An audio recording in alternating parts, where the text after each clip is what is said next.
Everyone, good morning to all of you. मैं खुशी और आज है 2 दिसंबर का न्यूज़ लेकर के मैं आप लोगों के बीच आ चुकी हूँ।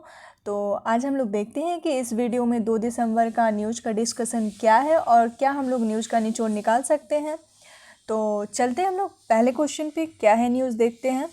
तो नवंबर 2024 में एशियाई विकास बैंक का 11 नंबर यानी कि 11th अध्यक्ष कौन बने हैं, किसे चुना गया है? तो मसातो कांडो को। किसे को चुना गया है? मसातो कांडा को चुना गया है। तो देखते हैं एडीबी के बारे में कुछ जानकारी ले लेते हैं। इसकी स्थापना कब हुई थी एशियाई विकास बैंक की? तो 1966 में हुई थी इसकी स्थापना। इसका मुख्यालय कहाँ है? तो ये है फिलीपींस के मनीला में। किसी भी एग्ज़ाम में मुख्यालय इंपॉर्टेंट होता है, किसी भी संगठन का एक मुख्यालय ज़रूर पूछता है, तो इसे ध्यान में रखना होगा कि एडीबी का मुख्यालय कहाँ है। तो ये है फिलीपींस के मनीला में। इसके कितने सदस्य हैं? तो 68 शेयरधारक सदस्य, जिनमें एशिया और प्रशांत क्षेत्र से 49 इसमें शामिल हैं। तो इसके सबसे पहले राष्ट्रपति जो थे वो कौन थे? तो ये थे ताकेशी वतनबे, ये पहले थे। और अभी प्रेजेंट में कौन है? प्रेजेंट में है मासातोशुगो अस्कावा। इन्हीं का जगह लेंगे मसातो कांडा, इनका जगह अब मसातो कांडा ले लेंगे। किसी किसी एग्ज़ाम में ये पूछता है कि किसी भी संगठन का भारत उसका पार्ट है या नहीं है। तो देखते हैं, क्या भारत एडीबी का संस्थापक सदस्य है? तो हाँ, भारत एशियाई विकास बैंक का संस्थापक सदस्य है, इसे ध्यान में रखना होगा। हाल ही में जारी रिपोर्ट के अनुसार कौन सा राज्य दूध उत्पादन में टॉप पर रहा है? कौन सा है? तो ये है हमारा उत्तर प्रदेश है। हमारा यूपी टॉप पे है दूध उत्पादन में। देखते हैं उसके साथ साथ और कौन सा है फर्स्ट, सेकंड, थर्ड पे। तो सरकार के मुताबिक 2023-24 के दौरान टॉप 5 दूध उत्पादन में पहले नंबर पे उत्तर प्रदेश रहा है, जिसका कुल उत्पादन कितना है? तो 16.21% इसका कुल उत्पादन है। सेकंड पे है राजस्थान जो 14.51 के साथ है।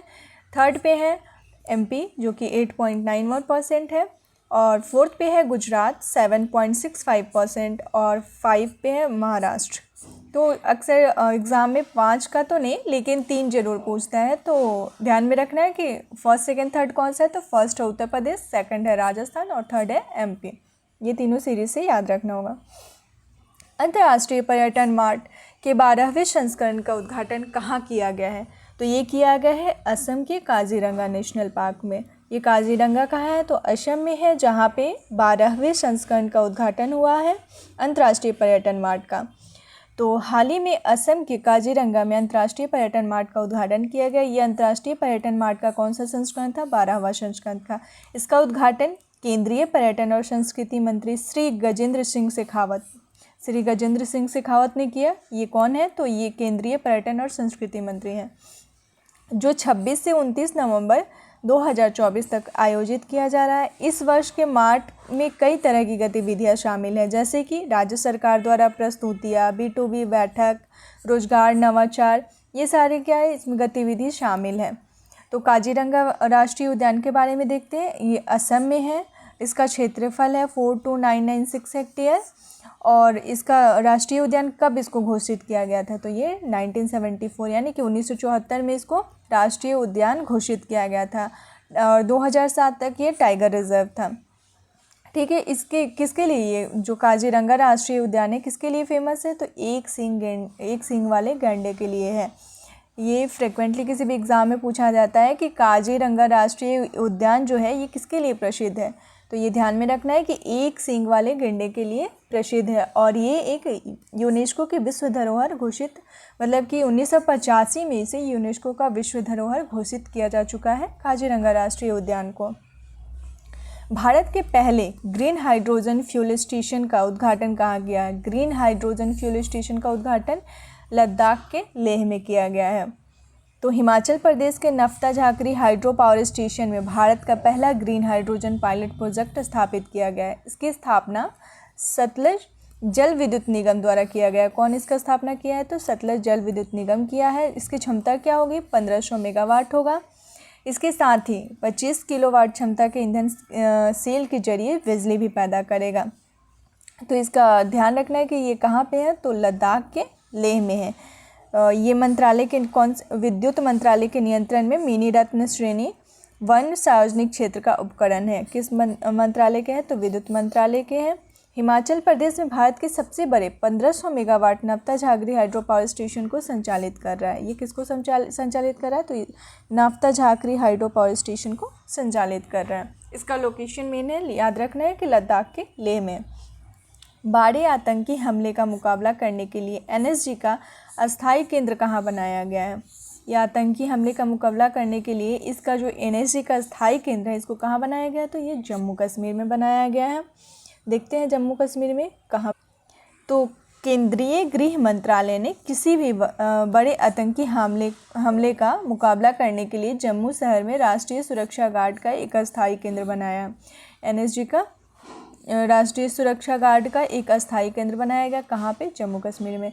जम्मू क्षेत्र के विभिन्न जिलों में सुरक्षा बलों पर आतंकी हमलों के बाद बनाया है। जम्मू कश्मीर के कुछ रिलेटेड करंट अफेयर वो देख लेते हैं कि जम्मू और कश्मीर ने प्राइम मिनिस्टर विश्वकर्मा योजना को लागू किया। ये पूछ देगा कि प्राइम मिनिस्टर विश्वकर्मा योजना अभी हाल ही फिलहाल में कौन सा राज्य या केंद्र शासित प्रदेश लागू किया है? तो ये हो जाएगा जम्मू कश्मीर। करने वाला ये पहला केंद्र शासित प्रदेश बन गया। ठीक है। चिनाब नदी पर दुनिया की सबसे ऊंची रेलवे पुल का पहला ट्रायल रन पूरा हुआ। कहाँ पे है? तो जम्मू कश्मीर की चिनाब नदी पे। ठीक है। 10वें अंतर्राष्ट्रीय योग दिवस 2024, 10वां अंतर्राष्ट्रीय योग दिवस कहाँ मनाया गया है? ये ध्यान में रखना है, जम्मू कश्मीर में मनाया गया। जम्मू कश्मीर के श्रीनगर में मनाया गया है। उमर अब्दुल्लाह केंद्र शासित प्रदेश जम्मू कश्मीर के नए मुख्यमंत्री। ये बहुत ही इम्पॉर्टेंट है, किसी भी वनडे एग्ज़ाम के लिए बहुत इम्पॉर्टेंट है कि केंद्र शासित प्रदेश जम्मू कश्मीर के नए मुख्यमंत्री कौन बने हैं? तो ये है उमर अब्दुल्लाह। ये बने हैं, उमर अब्दुल्लाह बने हैं नए मुख्यमंत्री। देश के किस पूर्वोत्तर क्षेत्र में पहली बार भारतीय अंतर्राष्ट्रीय विज्ञान महोत्सव का आयोजन किया गया है? तो ये किया गया है असम में। पहली बार ये पूर्वोत्तर क्षेत्र है जहाँ पे अंतर्राष्ट्रीय विज्ञान महोत्सव का आयोजन किया गया है, तो ये असम में किया गया है।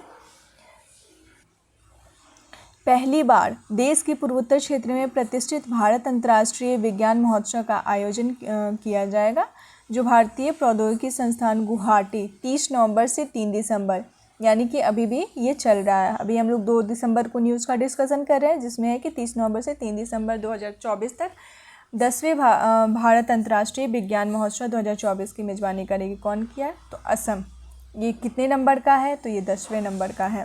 तो 10वें भारत अंतर्राष्ट्रीय विज्ञान महोत्सव का विषय क्या है? तो इसका थीम है भारत को विज्ञान एवं प्रौद्योगिकी द्वारा संचालित वैश्विक विनिर्माण केंद्र में बदलना। ये थीम इसका बहुत इम्पॉर्टेंट है।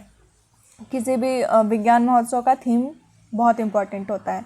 तो भारत को विज्ञान एवं प्रौद्योगिकी द्वारा संचालित वैश्विक विनिर्माण केंद्र में बदलना इसका मेन थीम है। 10वें भारत अंतर्राष्ट्रीय विज्ञान महोत्सव के आयोजक कौन है? तो भारत अंतर्राष्ट्रीय विज्ञान महोत्सव के आयोजन केंद्रीय विज्ञान एवं प्रौद्योगिकी मंत्रालय तथा पृथ्वी विज्ञान मंत्रालय तथा विज्ञान भारती के सहयोग से। ये दो मंत्रालय एक संगठन मतलब मिल करके कर रहे हैं, जैसे कि केंद्रीय विज्ञान एवं प्रौद्योगिकी मंत्रालय हो गया, दूसरा पृथ्वी विज्ञान मंत्रालय हो गया, और तीसरा विज्ञान भारती के सहयोग से ये आयोजन किया जा रहा है। मंत्रालय का कोई एक विभाग आमतौर पर किसी एक विशेष वर्ष में अंतर्राष्ट्रीय विज्ञान महोत्सव के समन्वय के लिए जिम्मेदार होता है। तो इस वर्ष कार्य समन्वय का जो कार्य है वो तिरुवनंतपुरम स्थित CSIR प्रयोगशाला राष्ट्रीय अंतः विषय विज्ञान एवं प्रौद्योगिकी संस्थान को दिया गया है। ये इतना इम्पोर्टेंट नहीं है, लेकिन ये ध्यान में रखना है कि केंद्रीय विज्ञान एवं प्रौद्योगिकी मंत्रालय तथा विज्ञान मंत्रालय और विज्ञान भारती मिलकर इसका आयोजन कर रहे हैं। हाल ही में अंडर-8 विश्व कैडेट शतरंज चैंपियनशिप किसने जीता है? अंडर-8 विश्व कैडेट शतरंज चैंपियनशिप जीता है डेविड रेड्डी ने। किसने जीता है? तो डेविड रेड्डी ने जीता है। ये जो है हैदराबाद तेलंगाना के 8 वर्षीय डेविड रेड्डी हैं। ये मतलब बहुत ही कम उम्र के हैं। कहाँ के हैं ये एग्ज़ाम में पूछ देगा, तो हैदराबाद के हैं। हैदराबाद के डेविड रेड्डी जो हैं ये क्या जीते हैं? तो विश्व कैडेट शतरंज चैंपियनशिप जीते हैं, जो कि केवल 8 वर्ष के हैं। विश्व के सबसे बुजुर्ग व्यक्ति जॉन टेनिस वुड। इस बुजुर्ग व्यक्ति का नाम क्या है? जॉन टेनिस वुड का निधन हो गया। तो नाम क्या था? तो जॉन टेनिस वुड का निधन हो गया है। ये कितने साल के थे? तो तो ये 112 वर्ष के जॉन टेनिस वुड विश्व के सबसे बुजुर्ग व्यक्ति थे ये जॉन टेनिस वुड, जिनकी आयु 112 वर्ष की थी। हाल ही में इनका निधन हो गया है। ब्रिटिश नागरिक जॉन वुड, मतलब ये पूछ सकता है कहाँ के थे, तो ये ब्रिटिश नागरिक थे। कहाँ के थे, तो ब्रिटेन, यानी कि ब्रिटिश नागरिक थे ये, जो 112 वर्ष के थे और सबसे बुजुर्ग व्यक्ति थे। इनका निधन हो गया। ये 1912 में इनका जन्म हुआ था। लंबे जीवन के दौरान अनेक ऐतिहासिक घटनाएं इनकी रही है, बट सबसे इम्पॉर्टेंट है कि पूछ सकता है कि सबसे बुजुर्ग कौन से ऐसे व्यक्ति सबसे बुजुर्ग थे जिनका निधन हुआ हाल फिलहाल में, तो ये हैं जॉन टेनिस वुड, ब्रिटिश नागरिक, 112 वर्ष के। बियॉन्ड द हिग्स बोसोन नामक पुस्तक, बियॉन्ड द हिग्स बोसोन नामक पुस्तक के लेखक कौन है? इसके लेखक कौन है, देखते हैं कौन है इसके लेखक। तो ये है मनिक कोटवाल। इनके लेखक कौन है, तो मनिक कोटवाल है। देखते हैं इस बुक की विशेषता या मनिक कोटवाल। मनिक कोटवाल विश्व प्रसिद्ध कण भौतिक विज्ञानी डॉक्टर आशुतोष कोतवाल की माँ है, जो कि उन्होंने मराठी पुस्तक पुत्रा वहा ऐशा लिखा, जिनका बाद में अंग्रेजी में, ये जो पुस्तक है मराठी पुस्तक है पुत्रा वहा ऐशा लिखी, और इसी का अब अंग्रेजी में अनुवाद किया गया है, जिसका नाम है बियॉन्ड द हिग्स बोसोन नाम से किया गया है, अनुवाद कर दिया गया है। यह पुस्तक आशुतोष के बचपन से लेकर कण भौतिकी के क्षेत्र में अग्रणी बनने की यात्रा तक का इसमें वर्णन करती है।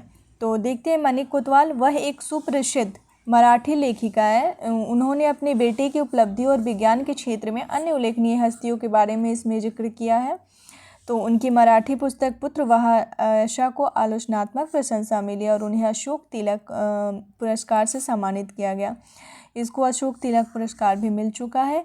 वह एक बाल विकास कार्यकर्ता भी है जिन्होंने ग्रामीण महाराष्ट्र के 200 से अधिक गाँव में काम किया। ये जो है जैसे जेरी पिंटो एक प्रमुख अनुवादक है जिन्होंने मराठी और हिंदी से विभिन्न कृतियों को अंग्रेजी में अनुवाद किया है। उन्होंने अपने अनुवादों के लिए साहित्यिक अकादमी पुरस्कार सहित कई प्रतिष्ठित पुरस्कार उन्होंने जीता है।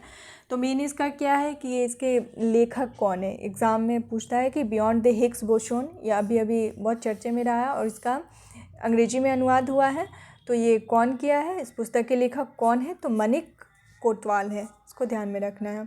तो आज हमारे न्यूज़ का निचोड़ इतना ही था। तो आज हम लोगों ने 2 दिसंबर का जो भी न्यूज़ का इम्पॉर्टेंट टॉपिक था वो हम लोग देख चुके हैं, उसको MCQ फॉर्म में हम लोग ने कर लिया। तो अगर आप लोगों को मेरा ये पहल पसंद आता है तो आप लोग मेरे चैनल को लाइक और सब्सक्राइब करें और इसे अपने दोस्तों में भी शेयर करें। और सच में अगर आप लोग को अच्छा लग रहा है तो आप लोग फीडबैक दें, जिससे मुझे काम करने में अच्छा लगेगा और मैं लगातार ऐसे काम करते रहूँगी आप लोग के लिए। तो मिलते हैं नेक्स्ट लेक्चर में। Thanks for watching. मिलते हैं नेक्स्ट लेक्चर और नेक्स्ट न्यूज़ के साथ।